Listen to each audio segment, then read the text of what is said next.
AAA art house games are pretty rare. Rarer still are games that can legitimately use Sean Bean performing William Blake poetry to hype up audiences for a game's release. The night was dark. Our father was there. A Plague Tale Innocence invites players to pack their bags and go on a heart-rending journey with two young orphans as they fight their way through the bubonic plague. With a unique premise and exceptionally high production values, the game pledges to deliver an emotionally charged experience that dares players to struggle through an oppressive and unforgettable adventure. You'll experience the world through the eyes of Amicia, a noble's daughter growing up in 1348 amidst the picturesque French countryside. Your idyllic life is forever destroyed by the sadistic Inquisition, who are hell-bent on getting their hands on your younger brother, Hugo, a toddler infected with a curious illness. After witnessing the execution of their father, Amicia and Hugo barely escape their chateau with their lives. I know you're here, kid! In the midst of all this family drama, a corruption begins to spread across the land, carrying with it plague-spreading rats in their thousands. It's literally jaw-dropping to see how many of these vermin the game crams on screen, and their crawling organic mass never ceases to be a visually arresting image throughout the 10-hour playtime. The premise makes a hell of a good first impression, but unfortunately the narrative shifts direction, becoming less of a character study after its opening act. Themes of innocence lost and the human cost of survival are teased, but never pushed to an engaging or thought-provoking degree.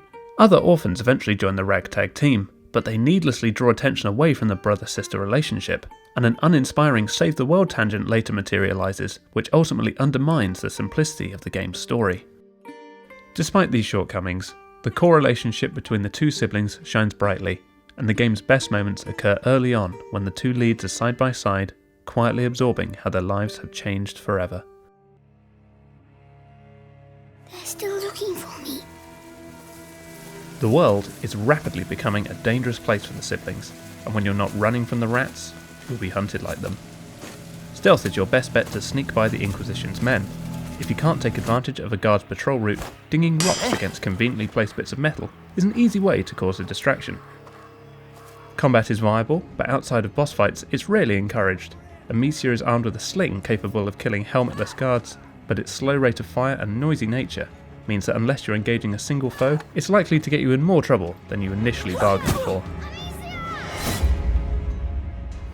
Getting past the rats, however, is a different story, since getting anywhere near them will treat you to a horrific game over screen.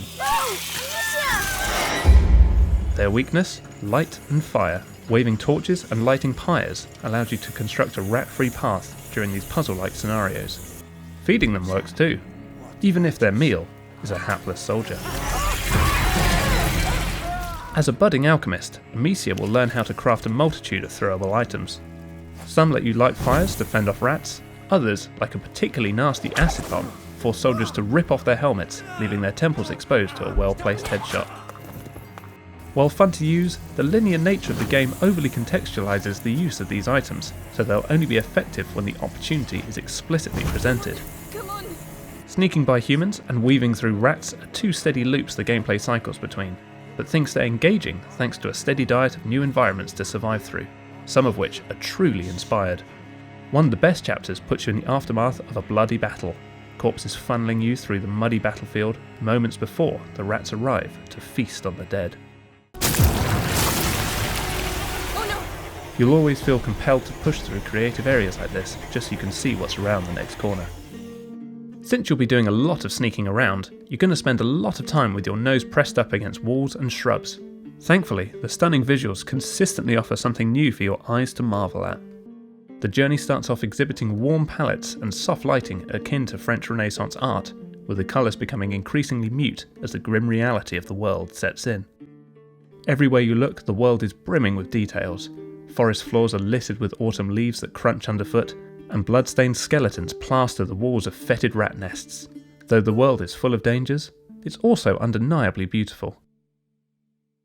A top-tier soundtrack will guide you across the world, effortlessly capturing the mood of the moment. Mellow cellos accompany quiet moments, chilling and erratic violin strings are paired with the sight of rats, and haunting strings punctuate sombre scenes.